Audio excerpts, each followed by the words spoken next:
Hi, I'm Jo, and I've got a great day ahead of me. I'm really excited to be joined by Marcus from Dobbies Garden Centres. I love my gardening with a passion, but frankly, at the moment, I really need some inspiration. I need some education. I just need someone to come and give me some advice on what to do in my garden, and that is why I'm so excited. I can't wait to see what Marcus has in store for me for the day ahead. Marcus! Hi. Oh my God, I'm so pleased to see you. I need some inspiration. Really I need a pleased to be plan. here. What are we going to do? We've got lots that we can do. So we're going to look at new plants that we can put in, we can add some more colour, and we can really get the garden sorted. Amazing. It's just what I want. Let's go and do it. Amazing smoke bush, Jo. Oh, Looking I love really, really good, Yeah. isn't it? Yeah, it's taken a lot of pruning to get it into that shape. Yeah. And it's thriving. This year it's done incredibly well, but there's lots of other stuff that hasn't done well at all. Yeah, it's been a real challenge, hasn't it, really? Yeah, the summer was challenging with the drought, and the temperatures. It's been really hard. Been really scorching, and that's a really good indicator for me. So the smoke bush, because it's doing so well, so when I see a border, you see a plant doing so well like that, then actually when we're looking at other new plants to go into the border, that's a real indicator that we should be looking in those sort of species that are really going to complement it, because if that's doing well, then that's going to be much easier than trying something else that then is going to struggle. So colour, because I love having colour, and there's not a lot of colour towards the end of the summer. That's when I always really struggle. So if you've got some ideas of what I can put in. Yeah, we've got a selection of things here. So this is a smoke bush, so similar to the one that you have here, but a dwarf variety with the purple leaves. So it's got the colour right the way through the season. It intensifies as it goes into the autumn. It's not going to get too big. So it could go up against this smoke bush that's here, but you've got that lovely contrast there of the green and the purple. I love the colour of this. Positioning is always a challenge for me as well in the border, because plants that you think are going to be great at the front suddenly grow into giants and they just dwarf everything else. Yeah. So that's a good one. We've also got on this side another one that we're going to reference. So this is the Verbena bonariensis, which is such a fantastic plant. Does really well for this time of year, that summer colour that you're looking for. This is really, really great. It's like luminous, isn't it? It just kind of shines and pops out of the border. Absolutely glows. And in the evenings, it almost intensifies as it glows out of the border. Now, the difficulty with them is that they're so tall, but they're great to add the accent. But this is another verbena. So this one's called rigida. So this is much smaller. It's been flowering for a long period of time. Bonariensis starts sort of midsummer, this starts earlier, and it's really good at the front of the border. So this you could really add into your border here. It's going to stand the drought, no problem at all, and really bring that colour right the way through, but lower down into the border. So that's another recommendation. So for the repetition. Yes. Repetition's really important, isn't it? Because Absolutely. I'm so guilty of just putting it all in one area, but actually you want it to flow. Yeah. Getting those colours going from high to low, and then meandering through a border is so important. So it draws your eye through. So getting the colour going front to back as well. So you've got high, low, and front to back, because it draws your eye into the back of the border. You make it sound so easy. Then astilbes. So got a couple here. These are just amazing. Now, looking at your border here, it goes all the way down to a stream at the bottom. Now it's quite a dry stream at the moment, but it's still got more moisture in there over the summer months than at this top of the border. So things like astilbes are fantastic in damp soils. They will tolerate a little bit of dryness at times, but they do need that regular watering. So anybody that lives has got a pond or wants to do a little bit of a nature garden, so they're putting a little bit of a pond in, these look fantastic. I would never normally go for astilbes. I just thought I didn't like them. But then you brought this here, and it's beautiful because the colour of the leaf and the stem is gorgeous. Yeah, that combination of the colours is really, really good. We've also got beautiful white plumes on this one as well, creamy white plumes, which is so good. And in this sort of location, then they're really going to thicken out. You'll get a really good coverage. Again, planting in groups is so key as well. It's always difficult to know how big to make the groups, but generally minimum of 3s. So always planting things in 3s or 5s. Doing a group of 3 and then another group of 2, which then can link through the border, is also another tip as well. So there's quite a lot still to be done, but thank you for the inspiration. I've got another border which I'm struggling with, so can I take you there? Go. Yeah, that'd be great.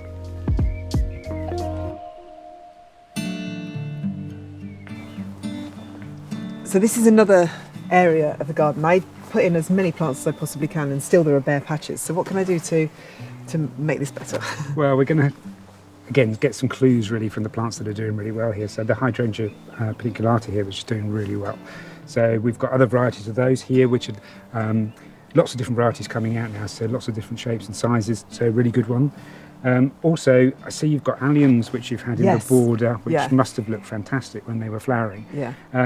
But a lot of the alliums all finish at that sort of late May, early June period, and then you get these lovely seed heads which look really, really good. But there is another variety here which is later flowering, so produces is shorter, produces lots and lots of flowers. So you could introduce that into the borders. That would give you a more continuity then of flower. Yeah, the late summer I've always found it a real challenge, especially because I like pinks and blues and purples, those kind of colours, and as you get to late summer I just never know what to put in at all. Yeah, no, it is a bit of a challenge. I think one of the things that, looking out really for trying to maintain as much colour later into the summer is also improving the soil. So the more that you can get the soil to retain moisture, then it gives it a much better chance for things to be longer flowering. As soon as we get into these periods where the soil dries out, then the flowering just finishes really, really quickly.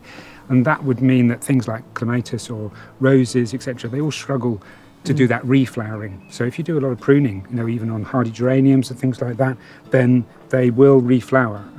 So it's important that the soil is nice, because I do that. I cut them all back and I wait for them to come, but then they're always really small, like the flowers that come through. Yeah, and that's the soil. That's the soil really struggling to hold that moisture around the roots, so that the plant can actually take up the feed and then give it another push. So if we can get the soil improved, so looking at your soil, I've got a clod here. It's a bit tough. Imagine how hard that is to. Yeah. It's really hard. It's backbreaking stuff. And every time I'm trying to get into it. Yeah, you could make lovely pots out of this. Yeah. So you can see that you have put organic matter into here. Yeah. So the darker veins that are running through it. So there's been some good work already put in, but you just keep on going. So really, a couple of times a year, putting mulching material on. You don't need to dig it in. So it's just constant mulching. So just get rid of that. So this is a product called Bloomin' Amazing, which is all plant material. I love the name. It's been used to create power. So it's used in a process which gives off gas, and therefore they use that for power. And then this is what's left, and it's a wonderful material. I've used it a lot. It actually deters slugs as well, which is really, really good. Yeah. And also it will feed the soil as well. So a lot of mulching materials like bark and things like that actually don't do the soil any good. They just sit on top. Yeah, and they can actually, as they break down, they can take nitrogen out of the soil, whereas this will improve the soil. So a good layer of that around all the plants this time of year will encourage worms and things to take it down into the soil, and you just leave the little bugs and things to do it naturally. And yeah, you'll see a big improvement, which will help then to continue the summer flowering that you're looking for. You mentioned slugs. I've got some. I've got a hosta that I love it when it first comes out, and then I just know it's going to be slug food. Yeah. Any ideas? Well, of course, we're all going away from using any nasty pesticides. The really bad one that used to be used, that's now been banned, so that's good. But we've got this product here called No Slugs. So this is a powder material which is a sort of rock base, and you scatter that around, and that deters the slugs and snails from going anywhere near the plants, and that's been really successful. He thinks it's food. You won't want to eat this. No, you won't want that. It's not very tasty.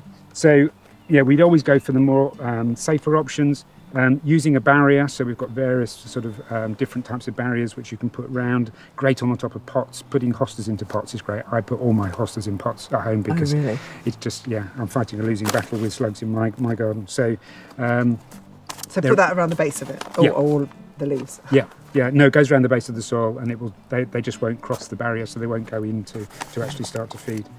So that's a good tip.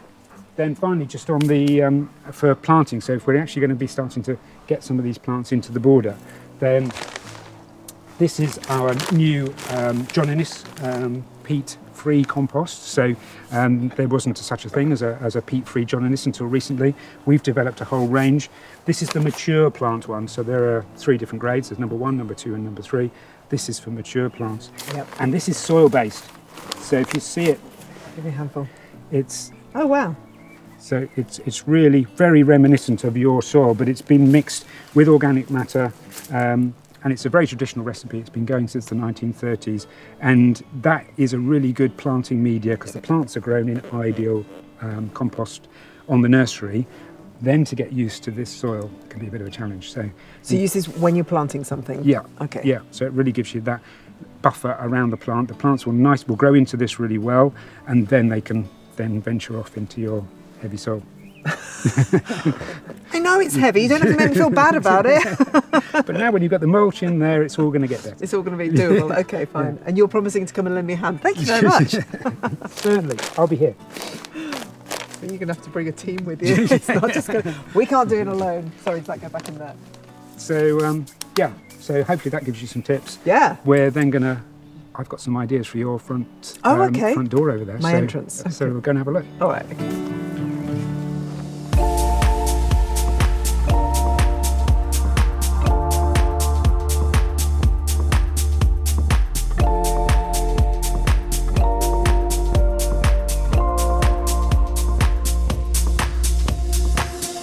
Oh my gosh, wow. I love it. A bit of a transformation. Yeah. Wow, I love it. I love the colour combination. Tell what have you done? Why? So you had these fantastic pots here which look amazing, but we just wanted to show what you could do if you just added a bit more to it to make it a bit more impact. So these pots that you have are really, really good, but we just wanted something that would come in to match with them. So these fibre clay pots, they're RHS branded, really, really good quality, and also keeping to the round. So sometimes people do squares and rounds and it will all look a bit messy, so we kept it to the round. So that's a no-no. Okay, I didn't know that. But I like the patterns, the contrasting patterns on them. Yeah, you can mix up the patterns, but just keep the colours similar. And then really looking at the planting, so bay trees, really good for all year round, evergreen, really, really hardy, will tolerate, of course, even hot and droughty type weather because they're used to being in the Mediterranean. So very suited for that. Of course, you've got bay leaves that you could be using in your cooking or on the barbecue or whatever. But they'll be able to grow up a little bit taller and you'll give a really nice sort of backdrop all year round. Then introducing these agapanthus into the planting as well. They do really well in your garden anyway. We've seen them in a couple of different locations. And these, I haven't seen them before. They're amazing. Yeah, the colour combination, so when they're in bud and you've just got this little the splash of colour around the base, and then as they open up they really explode. It's a wonderful variety called Fireworks, so it's a real really spectacular plant, and that's going to be flowering for a long time because you've got lots of new fresh flower buds coming through here. It's also got the John Innes in this compost, so for plants that are in here for a long period of time, then you've always got to have that John Innes compost because it's got the soil in there, which means that they'll look after the plants for a long time. If it's bedding plants, it's fine, you can use a non-John Innes blend, but always use John Innes when you're planting things like this. Okay, so a grand entrance now. That's exactly what I've got. Thank you. It was a bit feeble before, but no, it's beautiful now. We've already had visitors. We've had bees buzzing in and out here while we've been talking, which is just the best. Yeah. Thank you. That's wonderful. Right. It's been so nice to have you here. Thank you for the inspiration. And I've got tons of work to do. That's great. You start on Monday. Is that right? Yeah. Excellent. It's been an absolute pleasure. Thanks very much. Thank you. What an amazing day. I've learned so much in terms of things about the soil, about soil improvement, about mulching, about slugs, the right way to do things for the environment, which is obviously very important to me and to all of us.